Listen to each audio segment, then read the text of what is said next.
You are listening to Single Smart Female. This is Jen, explaining the possibilities in your love life and examining your mantourage dating experiences.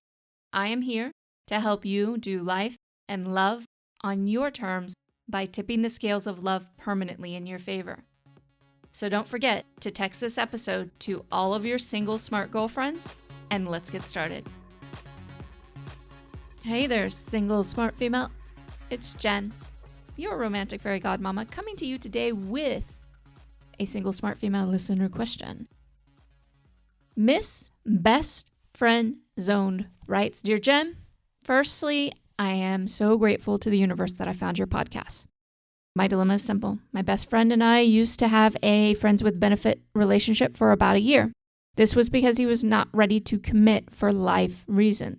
Now he continues to want intimate kisses, sex, when we are in the same space, but is not a great friend. I feel as though it's just sexual and opportunistic at this time. I do tell him everything and he is there to listen. He opens up to me and I am there to listen, but we never hang out in public. The only time he's gifted me with anything is basically when I guilted him into it. I do have feelings for him and he has told me that he does as well, but won't commit. Is it time to give up hope and maybe even let go of the friendship? I have talked to him about all of this before. Thank you in advance. So, Miss Best Friend Zone, there's a lot packed into what's going on with you right now. Not even gonna lie. Okay, so let's dive in, and there's going to be some things that I talk to you about that might seem like they counteract each other. I want you to sit back and take in the full picture here because I'm going to talk about tendencies with women that are very important. So the first thing that is being screamed at me right now is that you are being permissive of how he is treating you. I'm paraphrasing here, but Maya Angelou said something along the lines of, you teach people how to treat you, and you're teaching him it's okay to treat you this way. Now, we're going to talk about going the extreme opposite direction in a second, which a lot of women do, which is not what I want for you, but I want you to understand that his behavior has so much to do with what you're being permissive of. We think that, this relationship for him works right now. He doesn't have to commit to you. He can continue exploring other options, all kinds of things that, honestly, because you haven't agreed to be in a relationship, are perfectly permissible. And of course he wants to kiss you. Of course he wants to be intimate with you. Why wouldn't you? I'm sure you're a very sexually desirable woman. The piece that's missing is your boundaries. You have no boundaries around this. So although I know you're talking about it's just sexual and opportunistic, I honestly, and I know this sounds very harsh, I don't blame him. I mean, you're hot. Of course he wants you. Plus he doesn't have to commit to anything right now because he's not sure about that. And, the second piece, that it's just casual. And there's no real having, to step up for you in any way. Does that make him a bad guy? No. Now, if you put up boundaries and you enforce those boundaries, and then maybe you could determine after that whether or not he's a bad guy. But at this point, it doesn't seem that way. And I don't think it's completely sexual and opportunistic. It's just partially because the fact the two of you do have a friendship. He talks to you, you talk to him. So to be honest, because you committed in the first place to having a friends with benefit situation, because he wasn't ready for life reasons, that's your responsibility. We as women a lot of times will commit to these situations that we're not actually super comfortable with because we're afraid of losing somebody and we think somehow it's going to evolve into situations such as, what was the movie with Justin Timberlake and the girl off the 70s show, the Friends, I forgot exactly what, they might be Friends with Benefits, but it's on Netflix right now. And we think that scenario is definitely going to happen or that there's a high possibility of it. And I'll be honest with you, ladies, more times than not, Friends with Benefit situations do not evolve into the relationship you want because most women in Friends with Benefit situations, they're longing after that guy and that situation for him to finally fall for her. And they don't have any really good boundaries around it. Any good boundaries that are, and I'm not talking about just, boundaries that all women should have all the time. I mean, boundaries that are very personal to you. So like I said, more often than not, it doesn't result in the relationship that you want. And yes, at times it does, but it's like I said, it's not the rule. Okay. So let's go ahead and put that out there and make that very clear. If you're in a friends with benefits situation and you're just hoping and praying that somehow this is going to evolve and that he's finally going to pick you, you are lying to yourself. Okay. And single smart females, adored women, do not lie to themselves. So remember, I'm going to give you a free class to help you with this. Go to datingboundaries.com. I'll give you a free class so that you can start working on your boundaries. And remember what Maya Angelou said, paraphrasing, is that you teach people how to treat you. If you're permissive of being intimate with no connection and no relationship and in sex, and you're also permissive of, I still hate this word, ladies, please quit using this word, hang out. You're going on dates. This is in a romantic context. You're not hanging out. But if you're permissive of seeing him only in private, having these talks, and then going into something physically intimate, and then that's it, and you're not even really considering all your options outside of that, well, you shouldn't be doing that in the first place because obviously it doesn't work for you. You're doing it because there's a part of you that hopes something's going to result from it. And so you are basically violating who you are romantically in order to try to get him. And that shit never works. Ever. Ever, ever, ever, ever. You're basically setting the precedent that even if somehow you muscle your way and he does finally go, hey, Miss Best Friend Zone, it is you that I want. It is you that I need. It's you that I love. You are the one that I can't live without. You've already set the precedent that this is who you're going to be in the entire relationship, where you sacrifice who you are, your needs, your wants, your desires in order to be with him. And that pattern's going to repeat over and over again because we are creatures of habit, no matter how amazing he might become in the moment. Okay? Now, the other side of this, which a lot of women will go to when I say boundaries, when I say you need to, teach men how to treat you, is they go to the other extreme, which is they get extreme with him and they end up getting rid of him permanently because they are constantly on their ass. No, and they're always, we overuse our language at times instead of our actions in order to A, rip him another one, and B, try to define what our boundaries are and make things absolutely clear. We actually make things no fun to be around. So one of the beautiful things about boundaries is that most boundaries can be established in a fun, playful way, which men are really receptive to, okay? That's something that women need to understand. Yes, there are situations where you should absolutely rip somebody a new one. It's absolutely, but these situations are few and far between. And we as a society, especially as social media has become so prevalent, is like we have gotten really good at just lashing at people all the time and never considering that maybe we set things up in a way that isn't conducive to what we want and we bear partial responsibility for how people treat us. And we as women have to stop that shit because it's not making us more powerful. It's making us harder and harder to be around.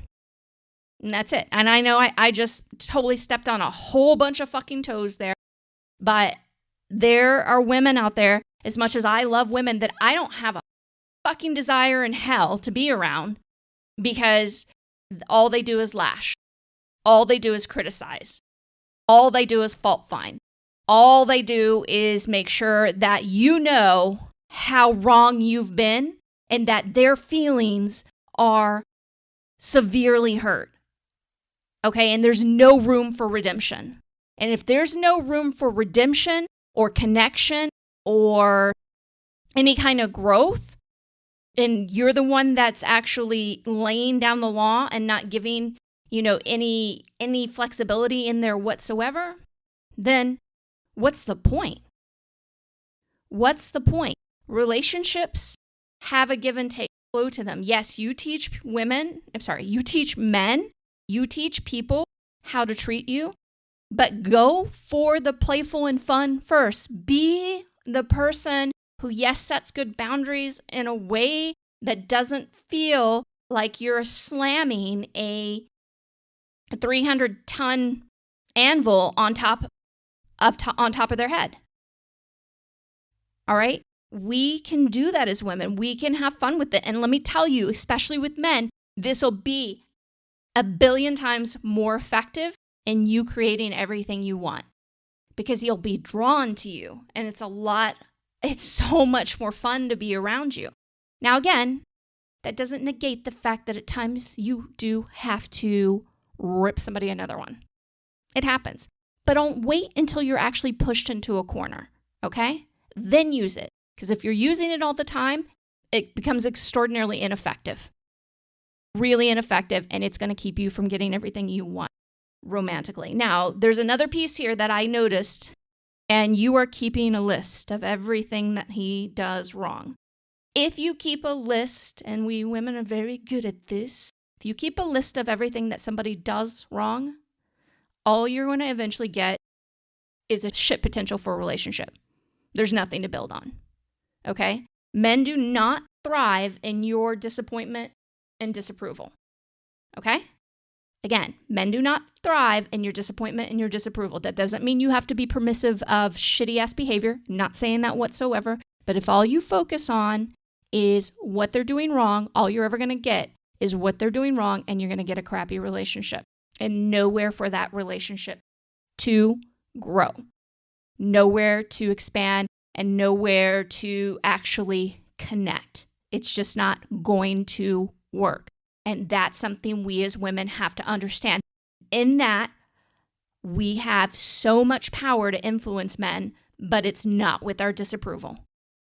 Okay, men are going to be drawn to women who appreciate them. That is going to be inevitable. Doesn't mean that you're permissive of shit-ass behavior, but you have to recognize that the more good you find in men, the more good men you will find.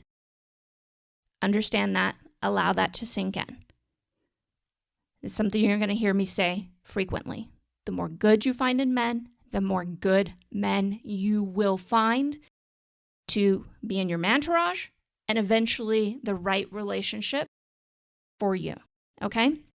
So again, stop making your list. Your list is not helping you. The other big piece here is you mentioned nothing. Not even a single little tiny word about your mantourage. Where the fuck is your mantourage?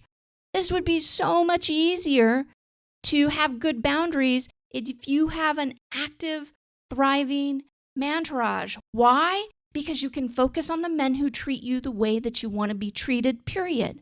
Okay? We are conflating as women, time and time again, the fact that we think about somebody all the time, that means we have feelings for them. That doesn't mean you have feelings for them. What it means is that they have triggered an insecurity, because any person can actually do that, and then you'll start thinking about them incessantly as well. And when they trigger an insecurity, you think about them incessantly. It doesn't mean feelings. And plus, especially when we're being permissive of shitty-ass behavior. So chew on that. You, my love, Miss Best Friend Zoned, this is actually a really great thing. This is an opportunity for you to finally break, and I can guarantee you have poor habits, unfortunately, historic habits of letting men walk all over you.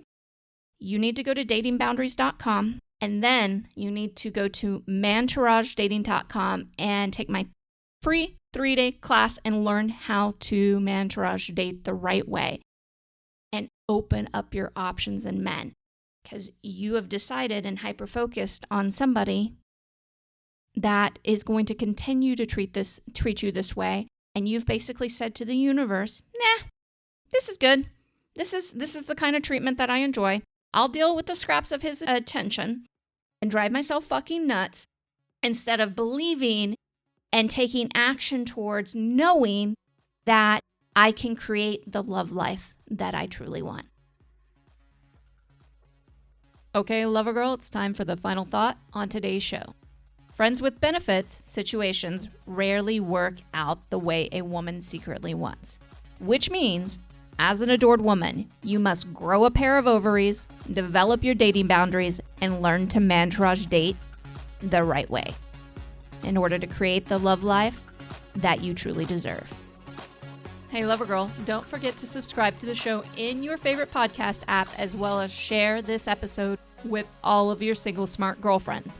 And if you are ready to stop pretending that you can indefinitely survive on scraps of his romantic attention, and instead learn how to mantourage date with your romantic fairy godmama directly, then come schedule your application interview at secretsocietyofAdoredWomen.com. Most women repeatedly fail in their romantic endeavors because they have the wrong guidance, no accountability, no romantic support system, and shit-ass one-size-fits-all dating advice that doesn't work for smart, successful women. Adored women, on the other hand, have me at their fingertips to help them brilliantly navigate mantourage dating with excessive laughter, giddiness, and all the right feels you've been craving. True love included, no batteries required. See you at secretsocietyofAdoredWomen.com.